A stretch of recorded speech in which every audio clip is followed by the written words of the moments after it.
Hello दोस्तों, Hindi TGT वाला में आप लोगों का हार्दिक स्वागत है। यदि वीडियो पसंद आए तो एक लाइक और दोस्तों को शेयर कर देना और सब्सक्राइब करके जाना। यदि आपको कंटेंट अच्छा लगे तो कमेंट करना, हम और भी कंटेंट लाएंगे आप लोगों के लिए एकदम अच्छा।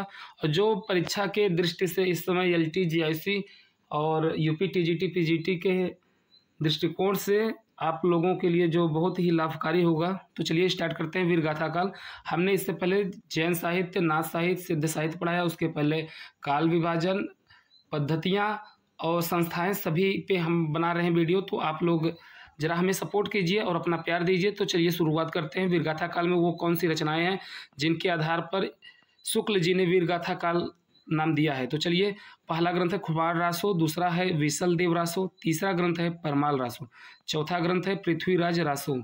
फिर उसके बाद 5वें नंबर पे जयचंद प्रकाश, 6वें नंबर पे जय मयंक जसचंद्रिका, 7वें नंबर पे विजयपाल रासो, 8वें नंबर शिवदास चारण। ये नई रचना है आप लोगों के लिए। अब इसका डिटेल कराते हैं तो आप लोग समझ जाएंगे कि ये किस ग्रंथ में है और किन्होंने इसे लिखा है, किस कवि ने। आगे चलते हैं। 9वें नंबर हमीर रासो, फिर कीर्ति पताका, 11वें नंबर पर कीर्ति लता, 12वें नंबर पदावली और 13वें अमीर खुसरो की पहेलियाँ। तो इन्हीं आधार पे, कुछ ग्रंथों के आधार पे शुक्ल जी ने वीरगाथा काल नाम दिया है। तो चलिए स्टार्ट करते हैं सबसे पहले ग्रंथ की ओर, जो है खुमार रासो। खुमार रासो समय आप लोग देख लीजिए 9वीं सदी, और इसके लेखक कवि हैं दलपत विजय। दलपत विजय ने लिखा है खुमार रासो। भाषा राजस्थानी हिंदी और रस इसमें वीर रस है। तो चलिए, इसके बाद विसल देव रासो, समय 12वीं सदी। देखिए यहाँ पे 9वीं, उसके बाद 12वीं, सब एकदम क्रम से बना हुआ है, आप लोग ध्यान दीजिए। विसल देव रासो, समय 12वीं सदी, कवि नरपति नाल, रस श्रृंगार। इसमें 12 मासा का प्रयोग है जो कार्तिक माह से शुरू होता है। तो विसल देव रासो में 12 मासा का प्रयोग हुआ है। आगे चलते हैं अगला ग्रंथ, और अगला ग्रंथ क्या है, इसके बारे में जो भी महत्वपूर्ण जानकारी है उसे हम आप लोगों को साझा करना चाहेंगे। इसमें विसल देव रासो में प्रधान रस श्रृंगार है। तो प्रधान रस पूछेगा तो श्रृंगार रस। और इसके बाद हिंदी साहित्य का आविर्भाव प्राकृत की अंतिम अपभ्रंश अवस्था से माना जाता है। भोला शंकर व्यास ने हिंदी के आरंभिक रूप को अवहट्ट कहा है। आचार्य शुक्ल ने अपभ्रंश साहित्य को हिंदी साहित्य से अलग मानकर उसे पूर्व पीठिका के रूप में प्रस्तुत किया, जिसको हमने पढ़ा रखा है सिद्धनाथ और जैन।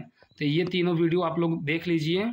उसके बाद चलिए अगले ग्रंथ की ओर। परमाल रासो, समय 12वीं सदी, कवि जगनिक, रस वीर रस। इसे आलखंड भी कहते हैं, वही आलखंड जिसमें आल्हा और उदल की कहानियां हैं, दुर्श्रेष्ठ सरदार रहते हैं।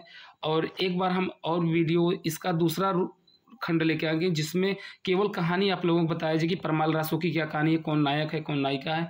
इन सारे ग्रंथों को और भी डिटेल से कराया जाएगा, लेकिन परीक्षा की दृष्टि से केवल आप लोगों को वही दिया जा रहा है जो बहुत ही महत्वपूर्ण है। तो परमाल रासो, इसके बाद आता है पृथ्वीराज रासो। इसको थोड़ा ज़्यादा डिटेल में हमने लिखा है, और वही जो एकदम एग्जाम की दृष्टि से बहुत ही महत्वपूर्ण। पृथ्वीराज रासो, समय 12वीं सदी, लेखक कवि चंद्रवरदाई, रस वीर रस, समय 69। समय 69 का मतलब है कि इसमें 69 खंड है या 69 अध्याय, आप ये कह सकते हैं। और देखिए, चंद्रवरदाई का वास्तविक नाम चंद्रभट्ट था। तो क्वेश्चन सीधा सीधा पूछ लिया जाता है कि चंद्रवरदाई का नाम क्या था, तो आप लोग बताएंगे चंद्रभट्ट। अब देखिए, इसके अप्रामाणिक प्रामाणिक मानने वाले विद्वानों में कौन से आते हैं, क्योंकि एक पृथ्वीराज विजय नाम की पुस्तक मिली थी जिसके आधार पर इसे अप्रामाणिक मानने लगे कुछ विद्वान, और कुछ विद्वान मानने लगे प्रामाणिक, कुछ अर्ध प्रामाणिक, और कुछ तो एकदम से पूर्णतः अप्रामाणिक मानने लगे। तो चलिए, अप्रामाणिक मानने वाले विद्वान, ठीक है, इसमें कौन कौन आते हैं। कविराज श्यामल दास, मुरारी दिन, गौरी शंकर, हीरा चंद ओझा, डॉक्टर बूलर, बूलर है, गूलर नहीं, क्योंकि हम भी कंफ्यूज हुए थे, गूलर ही लिखे थे, तो यहाँ डॉक्टर बूलर है। आचार्य शुक्ल, यानी कि आचार्य रामचंद्र शुक्ल जी भी हैं जो अप्रामाणिक मानते हैं। उसके बाद राम कुमार वर्मा, मुंशी देवी प्रसाद, अमृतलाल सील। तो चलिए, प्रामाणिक मानने वाले विद्वानों में कौन आते हैं। मिश्रबंधु, श्याम सुंदर दास, ये एकदम प्रामाणिक मानते हैं। क्वेश्चन ऐसे भी पूछ लिया जाता है कि प्रामाणिक मानने वाले विद्वान में कौन आते हैं। 3 और कहीं से नाम दे दिया जाएगा, और चौथा नाम इसमें से जो कि प्रामाणिक वाला है। तो मिश्रबंधु, श्याम सुंदर दास, मोतीलाल मेनारिया, मोहन लाल विष्णु लाल पांड्या, मथुरा प्रसाद दीक्षित। अगला टॉपिक है अर्ध प्रामाणिक मानने वाले विद्वान। सुनीत कुमार चटर्जी, मुनिजिन विजय, अगरचंद नाहटा, दशरथ शर्मा, कविराज मोहन सिंह, हजारी प्रसाद द्विवेदी। इतने लोग हैं जो अर्ध प्रामाणिक मानते हैं। चलिए आगे चलते हैं। पूर्णतः अप्रामाणिक मानने वाले विद्वान, इसमें केवल अकेले आते हैं नरोत्तम स्वामी। इसके बाद अगला ग्रंथ है जयचंद्र प्रकाश, समय 12वीं सदी, कवि केदार भट्ट, रस वीर। अगला ग्रंथ है जय मयंक जस चंद्रिका, समय 12वीं सदी, कवि मधुकर कवि, रस वीर। देखिए इसी ग्रंथ के बारे में हमने चर्चा किया था, शिवदास चारण, समय 14वीं सदी, कवि शिवदास, रसवीर। इस ग्रंथ की जानकारी देखिए, हमने बोला था ना इसके बारे में थोड़ा सा डिटेल कराएंगे। इस ग्रंथ की जानकारी राम कुमार वर्मा ने हिंदी साहित्य का आलोचनात्मक इतिहास में प्रस्तुत किया। तो ये हिंदी साहित्य का आलोचनात्मक इतिहास राम कुमार वर्मा का ग्रंथ है। इसमें इन्होंने शिवदास चारण के बारे में उल्लेख किया है। आगे चलते हैं हमीर रासो, समय 14वीं सदी, कवि सारंगधर, रसवीर। तो हमीर रासो के बारे में जो कथाएं हैं इसका एक अलग वीडियो लेके आएंगे, उसमें केवल कथाओं के बारे में डिटेल रहेंगे कि हमीर रासो में कौन सा नायक है, कौन सी नायिका है, सारी डिटेल। आगे चलते हैं विद्यापति, जन्म 1368 ईस्वी, संवत 1425, दरभंगा के विस्पी में इनका जन्म हुआ। इन्हें मैथिल, अब देखिए इनका उपनाम दे दिया गया है, यहाँ पे इनके ढेर सारे उपनाम हैं। तो इन्हें मैथिल कोकिल, अभिनव जयदेव, कवि शेखर, सरस कवि, खेलन कवि, कवि कंठहार, कवि रंजन की उपाधि मिली। किसको? विद्यापति।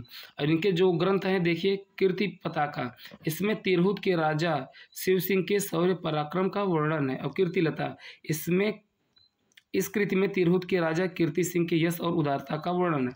तो आप लोग कंफ्यूज हो जाते हैं कीर्तिलता और कीर्ति पताका में। तो कीर्ति पताका, पताका का मतलब होता है झंडा, तो राजा शिव सिंह, तो आप लोग ऐसे को रिलेट कर सकते हैं शिव जी का पताका, तो आपको पता चल जाएगा कि कीर्ति पताका में किसका वर्णन है, राजा शिव सिंह का, और कीर्तिलता में राजा कीर्ति सिंह का। आगे चलते हैं। कथा का आरंभ भृंग भृंगी संवाद से आरंभ होता है। इस कृति में तत्कालीन वातावरण और जनजीवन का जीवंत चित्रण है। इसमें 14वीं सदी के नगर, बाजार, सैन्य बस्तियों आदि का वर्णन प्रभावशाली ढंग से किया गया है। बस यहीं से क्वेश्चन मिल जाता है आप लोगों को। आप लोग हमेशा ध्यान दीजिए कि यहाँ से क्वेश्चन जरूर बनता है। जो दूसरा पॉइंट है, इस कृति में तत्कालीन वातावरण और जनजीवन का जीवंत चित्रण है। तो ऐसे आएगा कि 14वीं सदी के नगर, बाजार, सैन्य की जानकारी हमें किस ग्रंथ से मिलती है, तो आप लोग तुरंत बताएंगे कीर्तिलता से। आगे चलते हैं इनकी पदावली। पदावली के बारे में क्या है, तो पदावली के बारे में विद्यापति ने इसे मैथिल भाषा में लिखा। और दूसरा पॉइंट है पदावली सरस गीत परक रचना है। पदावली सरस गीत परक रचना है। तो ये हो गए विद्यापति। आगे चलते हैं अमीर खुसरो। अमीर खुसरो के बारे में जो भी जानकारी है आप लोग देखिए। अमीर खुसरो 1254 ईस्वी, उत्तर प्रदेश के एटा जिले के पटियाली गांव में। वास्तविक नाम, अमीर खुसरो का वास्तविक नाम अबुल हसन है। इसकी रचनाएं जो हैं, खालिकबारी, पहेलियाँ, मुकरियाँ, दो सखुने, गजल, तो इनकी इतनी रचनाएं हैं। ठीक है, तो आज हमने वीरगाथा काल के बारे में चर्चा की, और आप लोगों को वीरगाथा काल के अंतर्गत जो भी आते हैं ग्रंथ, सबका डिटेल हमने करा दिया। तो यदि वीडियो